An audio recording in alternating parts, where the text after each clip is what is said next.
She still thinks everything belongs to her. That was the message I was never supposed to see, and the moment I read it, something inside me changed forever. My name is Eleanor Brooks. I was 72 years old, a widow, and until that day, I believed I had one of the closest families a woman could hope for. My husband Harold and I had spent nearly 50 years building a life together in Jacksonville, Florida. We raised our son Michael in a modest home, taught him the value of honesty, and worked hard to create a future we could all be proud of. When Harold passed away 18 months earlier, I thought the hardest part of my life had already happened. I was wrong. After Harold died, Michael and his wife Rachel became a constant presence in my life. Rachel called almost every day. She brought over homemade soup when I was sick. She helped organize family gatherings. She hugged me every time she visited and always called me Mom. Whenever friends commented on how lucky I was to have such a caring daughter-in-law, I agreed wholeheartedly.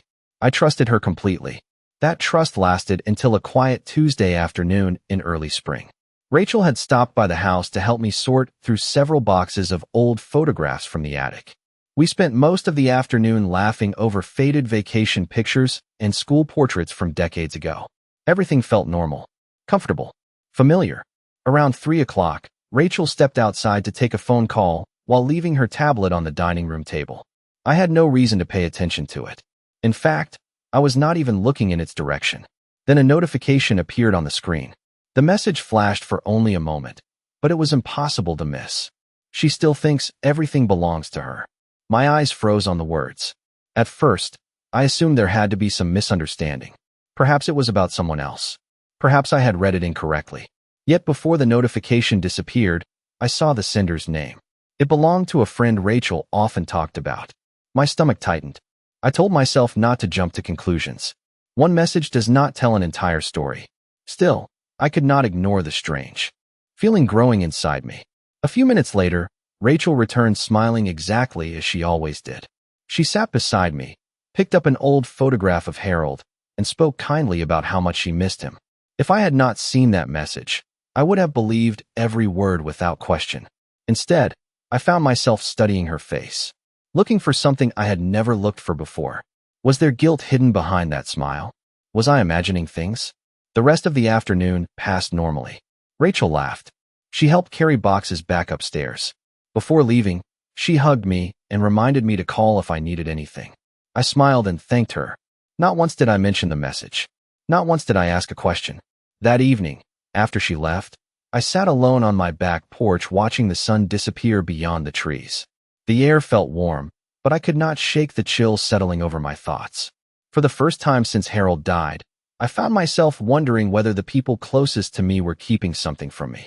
And as darkness slowly covered the yard, I realized a troubling truth. Sometimes betrayal does not begin with an argument.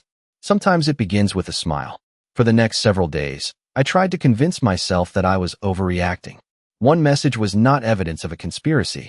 It was not proof of betrayal. Yet no matter how many times I repeated that thought, the feeling refused to leave. Once doubt enters a relationship, even the smallest details begin to look different. The following weekend, Michael and Rachel invited me to dinner. This was not unusual. Since Harold passed away, they had made a point of including me in family meals whenever possible. I arrived carrying a peach cobbler I had baked that morning. Rachel greeted me at the door with her usual warmth. She hugged me tightly and told me how happy she was that I came. If someone had filmed that moment, they would have seen a loving daughter-in-law welcoming her husband's mother into a happy home. I smiled back, but something inside me had changed. For the first time, I was paying attention. During dinner, I noticed how often Rachel guided conversations. When Michael mentioned a recent home improvement project, Rachel quickly shifted the discussion toward future planning. When I talked about planting new flowers in my backyard, Rachel asked whether maintaining the property was becoming difficult. The question sounded innocent, helpful even, yet I remembered the message. She still thinks everything belongs to her. The words lingered in the back of my mind. After dessert, the grandchildren went upstairs, leaving the three of us alone at the table. Michael began talking about a coworker whose mother had recently moved into a retirement community. Rachel immediately seemed interested. She described the amenities, the activities, and the convenience. The conversation lasted only a few minutes, but I noticed something unusual. They spoke as though the topic had already been discussed many times before. Neither of them asked what I thought. They simply exchanged observations with one another. Driving home that evening, I found myself replaying every word. Part of me hated what I was doing. Rachel had been kind to me for years. She had supported Michael through difficult times. She adored her children. She volunteered at community events. She did not fit the image of someone secretly plotting against another person. That contradiction troubled me more than anything else. The following Tuesday, I met my longtime friend Carol Benson for coffee. Carol had known me for nearly 20 years. She listened quietly as I described the message without embellishment. When I finished, she stirred her coffee and looked at me carefully. "What bothers you most?" she asked. I thought about the question for a moment. "The message itself is not the worst part," I said. "It is the possibility that I no longer know who I can trust." Carol nodded slowly. "Then do not make any decisions yet. Just observe." Her advice sounded simple, but it stayed with me. Observe. That afternoon, I returned home and sat in Harold's favorite chair by the living room window. Sunlight stretched across the hardwood floor. The house felt quiet, familiar, safe. Yet for the first time since his death, I wondered if conversations about my future were happening somewhere without my knowledge. As evening settled over the neighborhood, I reached a decision. I would not confront Rachel. I would not accuse anyone of anything. If there was truly something hidden beneath all those smiles and kind words, the truth would reveal itself eventually. All I had to do was watch carefully enough to see it. Over the next 2 weeks, I followed Carol's advice. I observed. I listened. Most importantly, I stopped dismissing things that felt unusual. The change was subtle at first. Rachel called more often than before. Sometimes she checked on me twice in a single day. If my lawn needed mowing, Michael appeared with his equipment before I could ask for help. If a light bulb burned out, Rachel immediately suggested hiring someone to handle household maintenance. Their concerns seemed endless. On the surface, it was exactly the kind of support many widows wish they had. Yet the more attention they gave me, the more uncomfortable I became. One Saturday morning, Rachel arrived carrying coffee and pastries from my favorite bakery. We sat together on the back porch overlooking the garden Harold and I had planted years ago. The conversation began normally. We talked about the weather, family updates, and a local charity event. Then Rachel casually mentioned that she had been researching ways older homeowners could simplify their lives. She described services that handle maintenance, finances, and transportation. Her tone remained cheerful and encouraging. I simply nodded and listened. A few days earlier, I might have considered the conversation harmless. Now I noticed something different. Rachel rarely asked what I wanted. Instead, she spoke about what would supposedly make life easier for me. The distinction was small but important. As the days passed, similar conversations continued. Michael stopped by one evening and asked whether I still kept all of Harold's financial files in the study. Another afternoon, Rachel wondered if I had ever considered downsizing. Each question sounded reasonable by itself. Together, however, they formed a pattern that was becoming difficult to ignore. The most revealing moment happened unexpectedly at a family barbecue. Michael and Rachel invited several friends and neighbors to their house. I spent most of the afternoon talking with people I had known for years. At one point, I walked into the kitchen to refill my glass of iced tea. As soon as I entered the room, the conversation stopped. Not gradually. Instantly. Rachel and another woman were standing near the counter. Michael was seated at the table. All three looked at me for a fraction of a second before smiling. "We were just talking about vacation plans," Rachel said quickly. Her explanation arrived too fast, too rehearsed. I smiled politely and continued pouring my drink. Nobody said anything unusual after that. Yet I could feel it. The shift in energy. The awkward silence. The sense that I had interrupted a discussion that was never intended for me. Driving home later that evening, I replayed the scene repeatedly. It was not proof of anything. Still, it reminded me of the message on Rachel's tablet. The same uneasy feeling returned. A week later, another small incident caught my attention. I arrived at Michael's house to drop off a birthday gift for one of the grandchildren. Rachel answered the door and invited me inside. As we walked toward the kitchen, I noticed several printed documents spread across the dining room table. The moment Rachel saw me looking in that direction, she quickly gathered the papers into a folder. Her smile never disappeared. "Just some household paperwork," she said casually. I nodded. Once again, I asked no questions. By then, I had learned something important. People reveal more when they believe they are not being challenged. That night, sitting alone in Harold's old chair, I realized my concerns were no longer based on a single message. Conversations stopped when I entered rooms. Questions about my finances appeared more frequently. Discussions about my future seemed to be happening without my participation. Whatever Rachel was planning, it was becoming larger than I first imagined. And for the first time, I began to suspect that I was the only person who had not been informed. The breakthrough came on an ordinary Thursday afternoon when I was least expecting it. Rachel had invited me to lunch at a small cafe near the riverfront, one of those pleasant places filled with retirees, tourists, and people enjoying the Florida sunshine. The meal itself was uneventful. Rachel chatted about the grandchildren, a school fundraiser, and a neighbor who was renovating her kitchen. She smiled often. She laughed easily. To anyone watching us, we looked like family members enjoying a peaceful afternoon together. Yet by then, I had learned to listen carefully to what was not being said. Near the end of lunch, Rachel excused herself to take a phone call outside.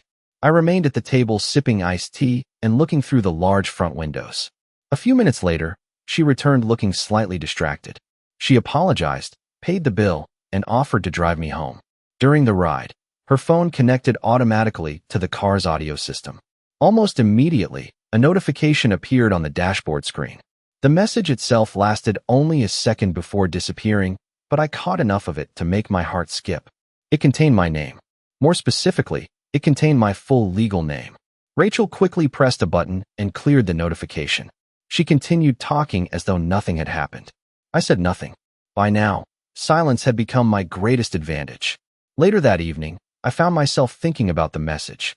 Why would my full legal name appear in a conversation that seemed unrelated to me?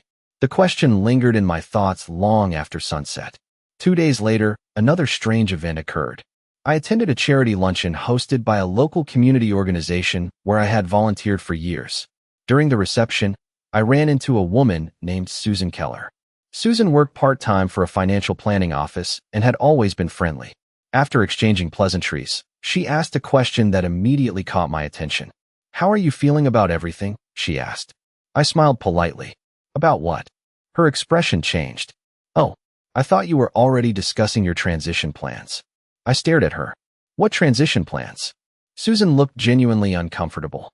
"I may have misunderstood something," she said quickly. "Please forget I mentioned it." Then, she excused herself and walked away. I remained standing there long after she left. The room suddenly felt warmer, louder, more crowded. For the second time in a matter of weeks, someone outside my family seemed to know something about my future that I did not know myself. Driving home, I realized a troubling pattern was emerging. Conversations stopped when I entered a room. People asked unusual questions about my plans. Rachel and Michael repeatedly discussed housing, finances, and convenience. And now complete strangers appeared to believe major decisions were already being considered. That evening, I sat alone in my study surrounded by family photographs and old memories. The house was quiet except for the ticking of a clock Harold had received as a retirement gift many years ago. As I looked around the room, a painful realization settled over me. Whatever discussions were happening behind closed doors had expanded far beyond casual family conversations. Other people were involved now. Information was circulating. Assumptions were being made. And somehow, the person whose life was being discussed remained the last person informed. For the first time since this began, I stopped wondering whether something was wrong. Instead, I began asking a different question. How much had already been decided without me? The answer arrived the following Monday, and unlike every clue that came before it, this one left very little room for doubt. That morning, I was watering the flowers near my front porch when I heard my computer alert me to a new email. Normally, I checked messages only once or twice a day, but something prompted me to go inside immediately. The email had been forwarded from Rachel's address. At first, I assumed it was another family update or a photograph of the grandchildren. Then I noticed the subject line. It contained my full name followed by the words long-term planning. My pulse quickened. I opened the message and immediately realized it had not been intended for me. Rachel had forwarded it accidentally while sending information to someone else. The email chain included several earlier messages. Most had been exchanged between Rachel and a representative from a senior housing advisory service. I read every line slowly. carefully. The language remained polite and professional throughout, but the content was impossible to ignore.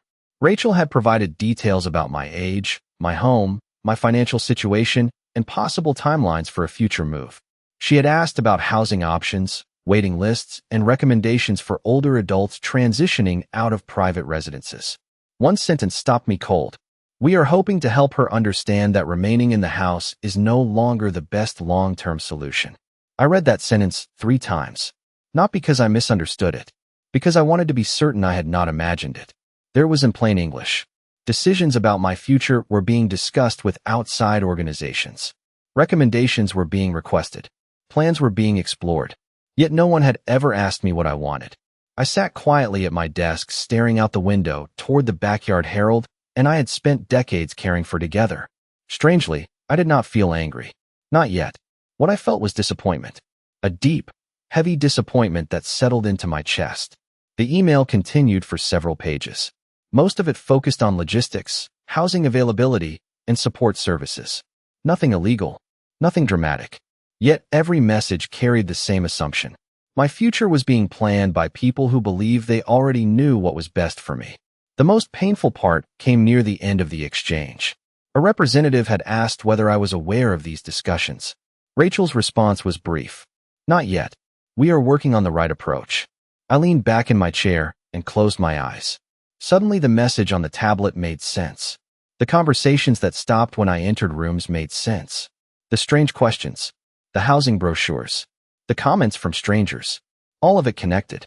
For months, a plan had been quietly taking shape around me. Later that afternoon, Rachel called as if it were any other day. Her voice sounded cheerful. She asked about my garden and whether I needed help with groceries. I answered politely, calmly, the same way I always had. Not once did I mention the email. Not once did I reveal what I knew. By then, I understood something important. Information was power. And for the first time since this entire situation began, the balance had shifted. Rachel still believed I was unaware of what had been happening behind my back. She still believed she controlled the conversation. As I ended the call and looked once more at the email sitting on my screen, I realized she had made a mistake far more significant than sending a message to the wrong address. She had shown me exactly what she was planning. And now, I intended to learn how far those plans truly went. After discovering the email, I stopped searching for answers and started gathering understanding. There was a difference. Answers tell you what happened. Understanding tells you why. Over the following week, I behaved exactly as I always had. I answered Rachel's calls. I attended family dinners. I smiled when the grandchildren showed me their school projects. If Rachel suspected I had seen the email, she never showed it. In fact, she seemed more confident than ever. That confidence became increasingly revealing. During one visit, she casually mentioned a retirement community located about 20 miles outside Jacksonville. She described the walking paths, the social activities, and the maintenance services. Her presentation sounded almost rehearsed. I listened quietly while stirring my coffee. It sounds very nice, I said. Rachel smiled with visible relief. I thought you might think so. The reaction told me more than her words. She had expected resistance. Instead, she believed she was making progress. A few days later, Michael stopped by to help replace a faulty outdoor light fixture near my garage. While working, he mentioned how difficult it could be for older homeowners to keep up with property maintenance. Once again, the subject appeared without invitation. Once again, the conversation pointed toward the same destination. I noticed something else as well. Michael seemed uncomfortable discussing it. Unlike Rachel, he never pushed. He simply repeated ideas that sounded familiar, as though he had heard them many times before. The realization saddened me. I began to suspect that Rachel was not merely influencing the conversation. She was shaping it. That Friday afternoon, I met Carol for lunch and finally told her about the email. She listened without interrupting. When I finished, she sat quietly for several moments. So now you know, she said. I nodded. Yes. What are you going to do? She asked. I looked out the restaurant window toward a row of palm trees moving gently in the breeze. Nothing yet. Carol raised an eyebrow. I smiled. People reveal more when they believe they are succeeding. She laughed softly. That sounds like something Harold would have said. Hearing his name brought an unexpected warmth to my chest. Harold had always been patient, deliberate. He never rushed important decisions. That evening, after returning home, I opened the study closet and removed a locked file box that had not been touched in months. Inside were estate documents, trust records, property information, and personal letters Harold had organized years earlier. We had spent countless evenings discussing financial planning and long-term security. Harold believed preparation was an act of love. Looking through those files, I realized just how carefully he had prepared for situations neither of us could predict. For the first time since this entire ordeal began, I felt something close to confidence. Rachel believed she understood my future. She believed she had already mapped out the next chapter of my life. What she did not understand was that Harold and I had spent decades preparing our own plans. Plans built on independence, choice, and personal dignity. As I returned the documents to the file box, another realization settled over me. The email had exposed Rachel's intentions, but intentions were not the same as outcomes. She still believed I was unaware. She still believed she controlled the situation. And because of that belief, she was about to reveal far more than she ever intended. The invitation arrived the following week, and the moment I saw Rachel's name on my phone, I knew the next stage of her plan had finally arrived. Her voice sounded cheerful, almost excited. She explained that she and Michael wanted to have a family meeting at their house on Saturday afternoon. According to Rachel, it would be a chance to discuss long-term plans and make sure everyone was on the same page moving forward. I agreed immediately. The conversation lasted less than 2 minutes, but after hanging up, I sat quietly in my kitchen for a long time. There was no uncertainty left now. The discussions that had been happening behind my back were about to be brought into the open. Saturday arrived with clear skies and warm weather. I spent the morning tending to my garden, watering flowers, and trimming a few shrubs near the front walkway. The familiar routine helped calm my thoughts. By the time I drove to Michael and Rachel's house, I felt completely composed. The grandchildren were spending the afternoon with friends, leaving the house unusually quiet. Rachel greeted me at the door with a warm smile and led me into the dining room. Immediately, I noticed several folders arranged neatly on the table. Beside them sat a tablet and a legal pad filled with handwritten notes. Rachel had clearly prepared for this conversation. Michael looked less comfortable. He smiled when I entered, but there was tension in his expression. After a few minutes of small talk, Rachel began. She spoke about family responsibilities, future planning, and making smart decisions before circumstances forced difficult choices. Her presentation was polished and organized. She discussed maintenance costs, property taxes, home repairs, and the challenges many older homeowners eventually face. Then she opened one of the folders. Inside were photographs of retirement communities, independent living residences, and maintenance-free neighborhoods. I recognized some of the same organizations mentioned in the email I had received by mistake. Rachel carefully explained the benefits of each option. Organized activities, transportation services, on-site maintenance, social opportunities. Every point sounded reasonable. Every sentence sounded helpful. Yet throughout the entire presentation, one thing never changed. Nobody asked what I wanted. They simply explained what would supposedly be best for me. Michael occasionally added comments about safety and convenience. Rachel handled most of the discussion herself. As I listened, I realized how thoroughly she had convinced herself that this plan was an act of kindness. That was what made the situation so complicated. She did not see herself as controlling my future. She saw herself as improving it. When the presentation finally ended, silence settled across the room. Rachel folded her hands and looked directly at me. "We just want you to be happy," she said softly. "And we think it may be time to consider something different." Michael nodded in agreement. They waited for my response. Weeks earlier, I might have felt overwhelmed. I might have confronted them about the emails, the conversations, and the secrets. Instead, I simply smiled. "I appreciate the effort both of you have put into this," I said calmly. The relief on Rachel's face appeared instantly. She thought I was accepting her proposal. She thought months of planning had finally succeeded. Neither of them realized that I already knew far more than they imagined. As the meeting concluded and the folders remained spread across the table, I found myself thinking about the locked file box waiting inside my study at home. Rachel believed she had prepared for this moment. What she did not know was that Harold had prepared for it years ago. And very soon, both Rachel and Michael were going to discover just how much they had overlooked. 3 days after the family meeting, I called Michael and Rachel and invited them to dinner at my house. Neither seemed surprised. In fact, Rachel sounded pleased. I suspected she believed our conversation had gone exactly as planned and that I was ready to take the next step. I spent the day preparing a simple meal using recipes Harold had always loved. As I moved through the kitchen, I found myself thinking about the countless family dinners we had shared over the years. Birthdays, holidays, graduations, and ordinary Sunday afternoons had all taken place around the same dining table. This house was more than a building. It was a record of an entire life. By the time Michael and Rachel arrived, I felt calm. Not because the situation no longer mattered, but because I finally understood it. We ate dinner first. The conversation remained light and pleasant.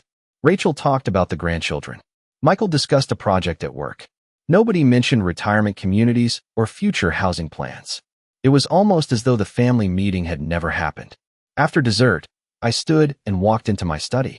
When I returned, I was carrying the locked file box Harold and I had maintained for years. I placed it gently on the dining table. Both Michael and Rachel immediately noticed the change in atmosphere. The smiles faded. The room became quiet. Without saying a word, I unlocked the box and removed several folders. Inside were trust documents, estate records, property information, and letters Harold had organized long before his death. Michael leaned forward with curiosity. Rachel watched silently. I began explaining the structure Harold and I had established years earlier. Certain assets had been placed into trusts. Specific instructions governed major decisions. Long-term protections existed to ensure that no significant changes could occur without my direct approval. The more I explained, the more surprised Michael appeared. Rachel remained composed, but I noticed her confidence beginning to fade. Then I removed a sealed envelope. The handwriting on the front belonged to Harold. I had not opened it since his funeral. Slowly, I unfolded the letter and began reading portions aloud. Harold wrote about family, responsibility, and respect. He wrote about the importance of listening before deciding what was best for someone else. Most importantly, he wrote about independence. One sentence seemed to fill the entire room. Love is not proven by taking control of another person's future. Love is proven by honoring their right to choose it. When I finished reading, nobody spoke. Michael lowered his eyes toward the table. Rachel stared quietly at the documents in front of her. For the first time since this situation began, neither of them seemed certain of what to say next. Finally, Michael broke the silence. "I did not know Dad had prepared all of this," he said softly. I nodded. Most people did not. Rachel cleared her throat. "We were only trying to help." Her voice sounded different now, less assured, less confident. I looked directly at her. "I believe that," I said honestly. "But helping someone and planning their life without them are not the same thing." The words settled heavily across the room. There was no argument. No raised voices. None were necessary. The truth had already spoken for itself. As the evening came to an end, I carefully returned every document to the file box. Rachel and Michael left quietly. Standing at the front door after they drove away, I felt something I had not experienced in months. Peace. Rachel had spent a long time shaping a future she believed was best for me. What she had never considered was that Harold and I had already shaped our own future years before. And now, at last, everyone understood it. The days that followed felt different. Not because everything had suddenly become perfect, but because the uncertainty was gone. For months, I had sensed that something was happening around me. Conversations had taken place without my knowledge. Decisions had been discussed without my participation. Assumptions had been made about a future that belonged to me. Now, at least, everything stood in the open. About a week after the dinner, Michael stopped by the house alone. When I opened the door, I immediately noticed the difference in his expression. The tension that had followed him for months seemed to have disappeared. We sat together on the back porch overlooking the garden. For a while, neither of us spoke. Then he finally looked at me and said the words I think he had been carrying for a long time. "Mom, I am sorry." His voice was quiet but sincere. I did not answer immediately. Instead, I watched the afternoon sunlight move across the yard. "Sorry for what?" I asked gently. Michael sighed. "For letting other people make decisions I should have questioned. For assuming I knew what was best. For not asking what you wanted." Hearing those words brought me more peace than I expected. Not because I needed an apology. What I needed was understanding.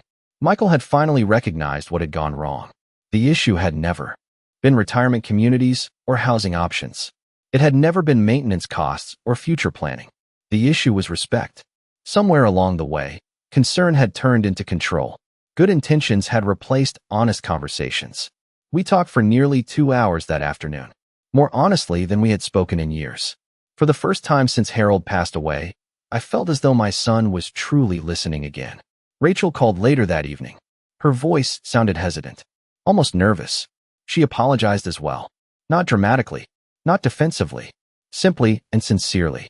She admitted that she had become convinced she was helping. She admitted that she had spent so much time focusing on solutions that she stopped considering whether those solutions were actually hers to choose. I listened carefully. Then I told her something I had spent weeks learning myself. Good intentions do not excuse taking away someone else's voice. The line remained quiet for several seconds. Finally, she said, "I understand that now." And for the first time, I believed she did. As summer slowly turned toward autumn, life settled into a new rhythm. Family dinners continued. The grandchildren still visited.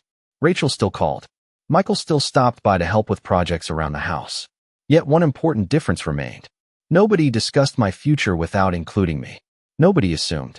Nobody planned on my behalf. Instead, they asked. They listened. They respected the answers they received.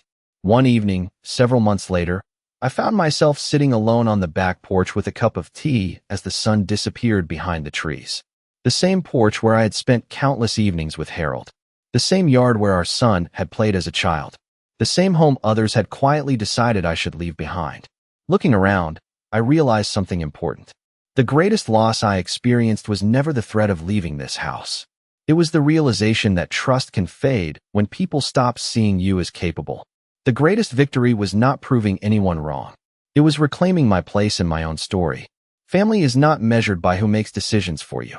Family is measured by who respects your right to make them yourself. I spent months wondering what was hidden behind certain smiles. In the end, the truth revealed more than I expected. It showed me who had lost their way. It showed me who was willing to learn. Most importantly, it reminded me that dignity does not come from what you own or where you live. It comes from knowing your voice still matters. And that was something nobody could ever take from me.